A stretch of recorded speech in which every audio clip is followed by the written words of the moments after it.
el senador del Polo Democrático Jorge Enrique Robledo, a quien tenemos nuevamente en este espacio y a quien obviamente queremos aprovechar para hablar de tantos temas importantes por los que tiene que ver el país.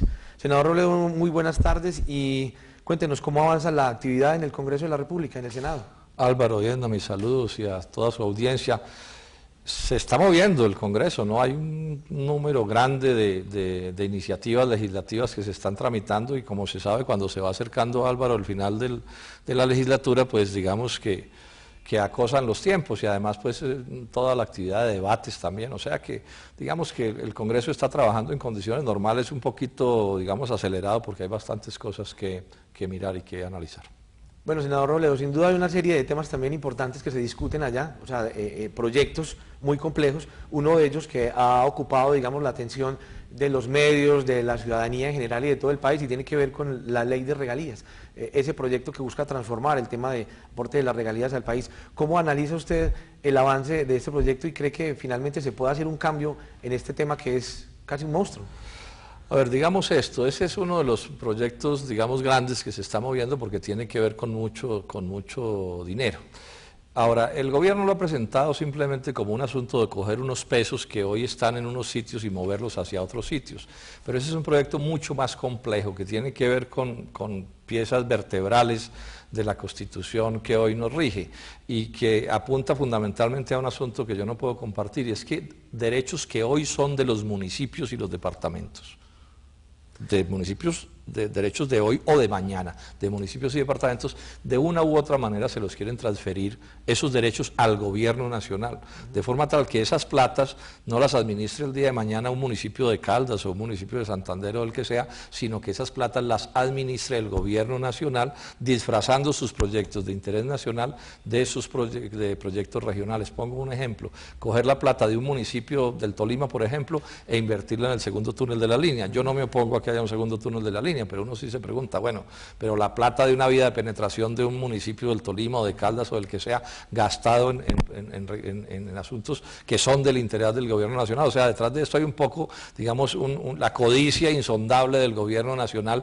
y el centralismo que por supuesto yo no puedo compartir. Aquí necesitamos proyectos nacionales, pero necesitamos que los municipios y los departamentos también tengan plata para gastar, para que atiendan los asuntos que a algunos les pueden parecer menores, pero que para esos compatriotas son muy importantes. Senador Robledo, ¿hay alguna posibilidad de que en Colombia disminuya el precio de la gasolina, teniendo en cuenta que es uno de los más caros del mundo? Pues digamos que lo que vimos en el debate del martes es que sería facilísimo disminuir el precio de los combustibles en Colombia si hubiera la voluntad política. Primero porque Ecopetrol nos está cobrando su petróleo como si lo importáramos desde el Golfo de México, o sea, desde Estados Unidos, cosa que no es cierta. Entonces nos cobran un petróleo, digamos, a 80 y pico de dólares el barril hoy, cuando eso no vale en Colombia producir ese petróleo. Y en segundo término hay unos impuestos demasiado altos. 36% de lo que un ciudadano paga en gasolina son impuestos y 24% de lo que paga en ACPM son impuestos. Si hubiera voluntad política, se podrían resolver estos problemas. Lo que pasa es que estos altos precios que finalmente está pagando el común de los colombianos, lo que sirven es para sustituir los impuestos que no están pagando las grandes empresas de Colombia, particularmente los monopolios y las transnacionales. Bueno, senador, lo escuchaba esta mañana en un foro minero que se adelantó en la Universidad de Caldas, en la sala Carlos Nader, y hablaba usted de muchos temas puntuales que tienen que ver con la minería en el país. Está desbordada en estos momentos el tema de la minería, aparte de todos los grandes proyectos que ya se vienen adelantando, que se vienen explotando desde hace mucho tiempo, todo lo que tiene que ver con carbón, con el tema de aurífero, con el petróleo en particular. Es decir, sin embargo, usted se centró mucho en el caso particular de Marmato. Ha sido usted obviamente un crítico puntual de lo que allí se ha venido dando. ¿Cómo se encuentra hoy la situación con Marmato? ¿Sigue la intención, digamos, de una multinacional de hacer una explotación allí amplia? ¿Esto terminará por afectar finalmente al municipio de esta comunidad? A ver, yo diría que el tema de Marmato, Álvaro, es un tema que se ha maltratado por lo menos de dos maneras por cuenta de la presencia de esas transnacionales que operan allí. Primero, llega una de estas empresas, compra todas las pequeñas minas de Marmato y las cierra, generando un problema de desempleo y de pobreza supremamente grave. Hoy incluso hay algunas de esas minas invadidas por ciudadanos desesperados, no les venden la dinamita a los pequeños y medianos mineros, la están teniendo que fabricar, cantidades de accidentes, o sea, ahí hay un problema de maltrato grande. Y lo otro es la amenaza que se cierra hacia el futuro, es que esta empresa anda con la teoría de que hay que tumbar todo el pueblo, todo el casco urbano de Marmato, la iglesia, la alcaldía, las escuelas, que porque encontraron oro debajo de, digamos, de esas construcciones, pero los marmateños, muchos de ellos con razón dicen, bueno, pero esto no puede ser así. Entonces hay todo un debate, y yo pienso que sin duda tanto el gobierno nacional y particularmente la gobernación de Caldas viene manejando eso pues con un cúmulo de errores, un error tras otro error. Usted manejaba unas cifras importantes en cuanto a los beneficios que obtienen las multinacionales por su tarea, en el sentido porque no pagan impuestos, no pagan y tienen una cantidad de rebajas justamente en eso. Dicen que no paga industria y comercio y que se ahorra una cantidad de recursos que los exonera el gobierno o los gobiernos locales, seccionales y nacional. Sí, esto es un punto bien importante y se ha vuelto tema ya del debate nacional. Yo he hecho un esfuerzo grande en esto y hemos logrado ciertos avances.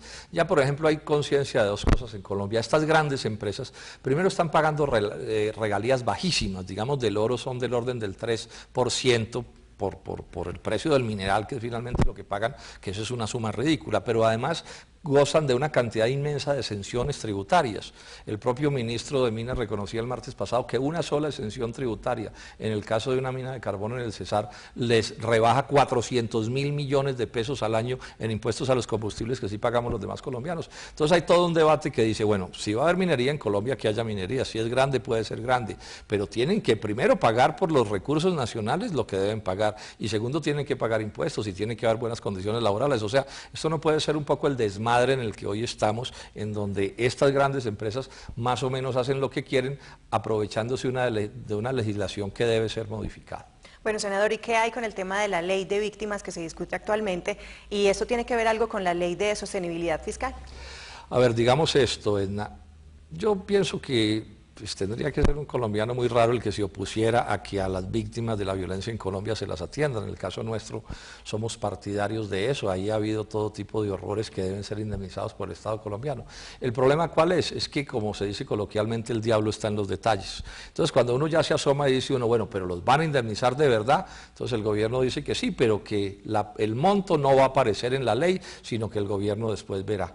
Pero sí en la ley va a aparecer una cosa que llama la sostenibilidad fiscal, que es un nuevo invento, a mi juicio, tremendamente regresivo, cambiando la Constitución, que apunta a decir que los derechos sociales de los colombianos se cumplirán siempre y cuando no se dañen las finanzas públicas. Y entonces esto lo que es una tronera inmensa para impedir que la Corte Constitucional, por ejemplo, tome decisiones como las que ha venido tomando. Y esto, por supuesto, afecta a la ley de víctimas. Luego, esa ley de víctimas podría terminar convertida en una burla para estos compatriotas.